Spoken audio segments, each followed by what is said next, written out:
Gênesis, capítulo 21. O Eterno visitou Sara exatamente como disse que faria, e cumpriu o que havia prometido. Ela engravidou e deu a Abraão um filho, no tempo exato que Deus havia prefixado. E Abraão deu a ele o nome de Isaque. Quando o menino estava com 8 dias de vida, Abraão o circuncidou, como Deus havia ordenado. Abraão estava com 100 anos de idade, quando seu filho Isaque nasceu. Sara disse: Deus me abençoou com riso, e todos que souberem disso vão rir comigo. Ela também disse: Quem poderia afirmar a Abraão que Sara iria amamentar um bebê um dia?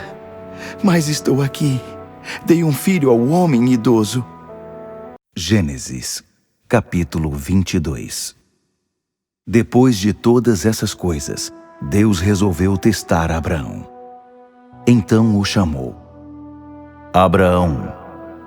Abraão respondeu: Pois não, estou ouvindo. E ele disse: Pegue Isaque, seu filho querido, a quem você ama, e vá para a terra de Moriá. Você deverá sacrificá-lo ali, como oferta queimada, sobre um dos montes que indicarei. No dia seguinte, Abraão levantou-se bem cedo e pôs a sela sobre seu jumento. Levou consigo 2 jovens empregados e seu filho Isaque. Ele cortou lenha para a oferta queimada e partiu para o lugar indicado por Deus. Depois de 3 dias, olhou para cima e avistou o lugar ao longe. Abraão disse aos empregados: Fiquem aqui com o jumento. Eu e o garoto iremos até lá em cima para prestar culto. E depois voltaremos para cá. Abraão entregou a lenha para a oferta queimada a Isaque, para que ele a carregasse. Levava consigo ainda a pedra de fogo e a faca. E os 2 seguiram juntos. A certa altura, Isaque disse a Abraão: Pai. Sim, meu filho. Aqui estão a pedra de fogo e a lenha. Mas onde está o cordeiro para a oferta queimada?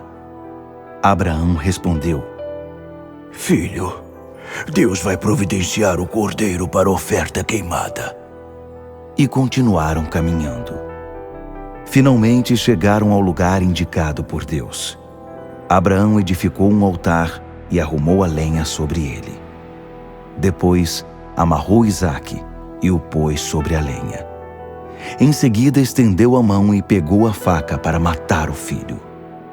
Na mesma hora, um anjo do Eterno chamou-o do céu. Abraão! Abraão! Pois não, estou ouvindo. Não baixe a mão sobre o garoto. Não toque nele. Agora sei quanto você teme a Deus e como é destemido. Você não vacilou em pôr seu filho amado, sobre o altar, para oferecê-lo a mim. Abraão ergueu os olhos e viu um carneiro preso pelos chifres num arbusto. Ele pegou o animal e o sacrificou como oferta queimada em lugar do seu filho. Abraão deu àquele lugar o nome de Javé-Jirê, Deus providenciará. Foi daí que veio a expressão: no monte do Eterno, ele providenciará. O anjo do Eterno falou do céu pela 2ª vez a Abraão: Prometo, e essa palavra é do Eterno, que o abençoarei, porque você foi até o fim nessa questão e não se recusou a entregar-me seu filho amado. Como eu o abençoarei? Farei que seus filhos sejam tão numerosos quanto as estrelas no céu e a areia da praia. E seus descendentes derrotarão os inimigos. Todas as nações da terra serão abençoadas por meio de seus descendentes, pois você me obedeceu. Abraão retornou até onde estavam seus jovens empregados. Eles juntaram suas coisas e voltaram para Berseba. O texto prossegue pelo capítulo 21, depois desse grande problema, desse grande ponto de interrogação, dessa dúvida: será que a promessa vai chegar?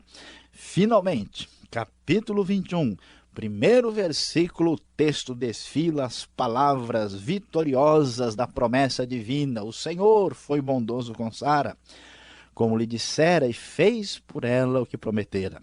Sara engravidou e deu um filho a Abraão em sua velhice, na época fixada por Deus em sua promessa.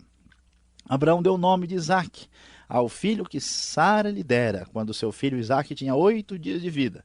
Abraão o circuncidou conforme Deus lhe havia ordenado. Estava ele com 100 anos de idade, quando lhe nasceu Isaque, seu filho. E Sara disse, Deus me encheu de riso. E todos os que souberem disso rirão comigo. E acrescentou, quem diria a Abraão que Sara amamentaria filhos? Contudo, eu lhe dei um filho em sua velhice.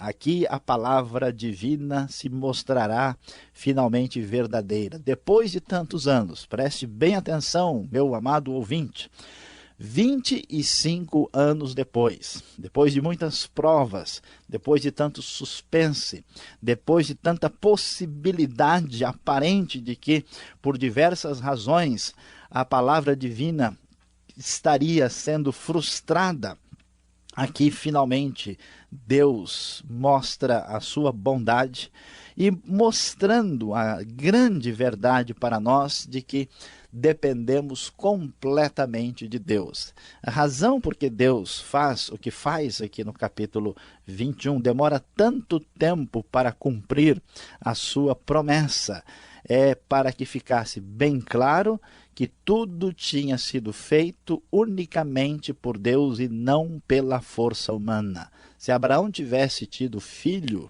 há muito tempo atrás, quando Sara ainda era bem mais jovem, talvez alguém poderia dizer, não foi uma coincidência, não, mas ele iria nascer de qualquer maneira. Mas a prova de que a promessa divina que reconstrói a fragilidade humana, reconstrói a história de fracassos dos seres humanos, acontece pela ação de Deus absoluta e completa, se mostra absolutamente inquestionável e inequívoca aqui no livro de Gênesis.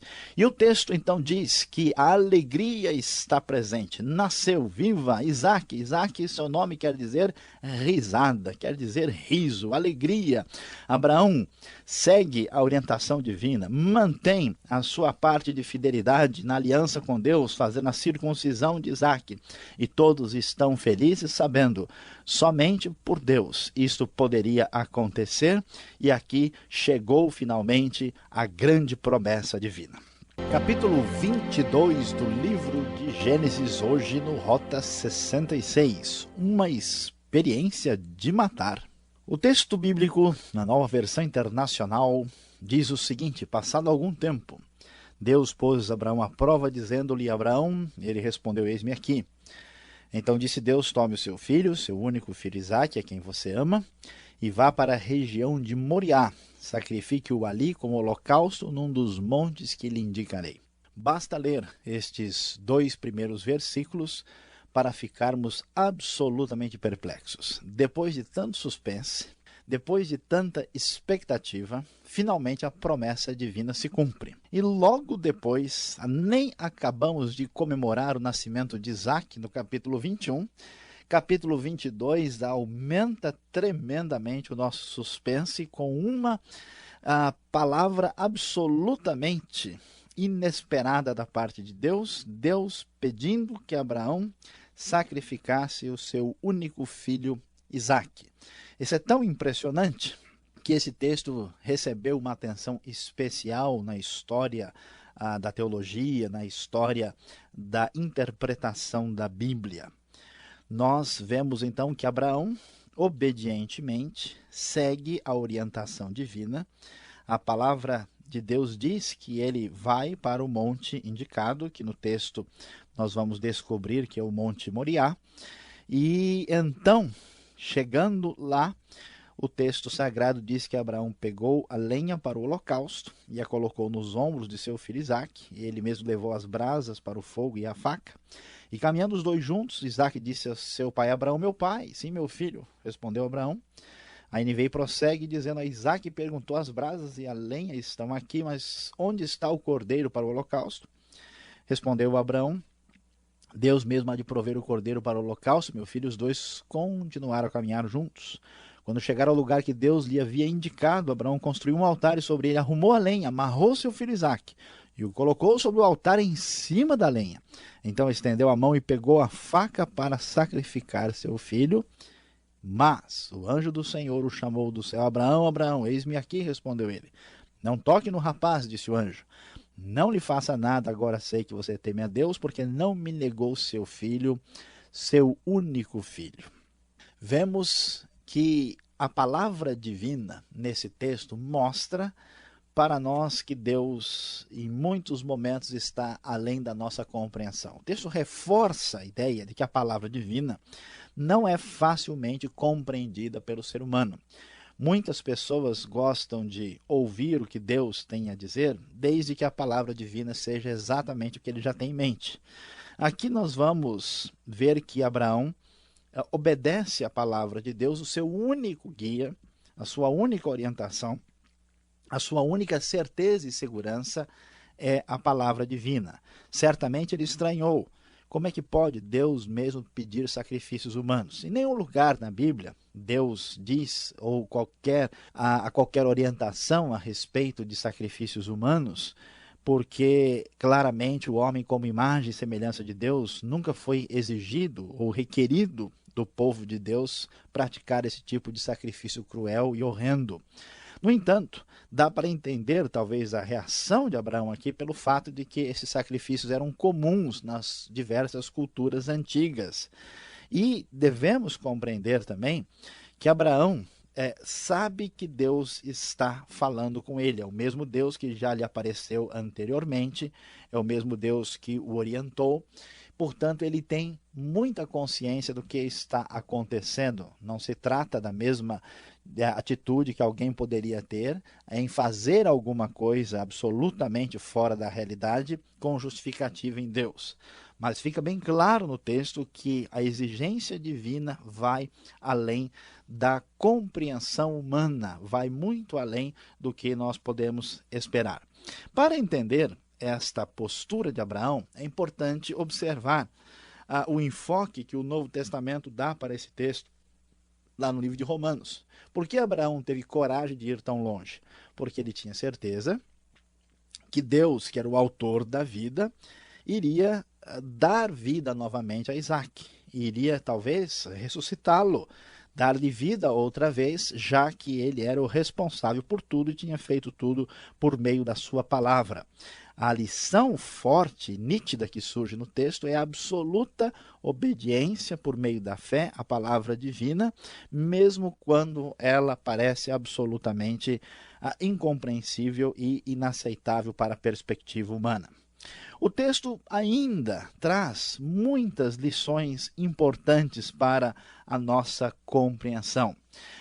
Em primeiro lugar, vemos que Deus mantém a sua bondade e a sua coerência aqui, apesar do seu pedido incompreensível, apesar de tudo que vemos, imediatamente, logo no início, vemos que o texto diz que Abraão foi colocado à prova, ele foi um teste dado a ele, e ele tirou nota bem alta, ele obedeceu a Deus e creu realmente na palavra divina.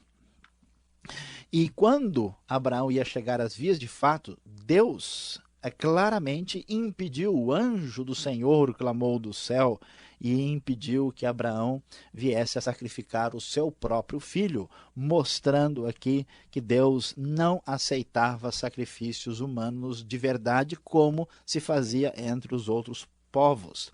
E, surpreendentemente, na sequência do texto, pela primeira vez na Bíblia, vai surgir um conceito tão importante, que vai se repetir em outros livros do Pentateuco e vai chegar ao Novo Testamento, que é a ideia de substituição pelo pecado.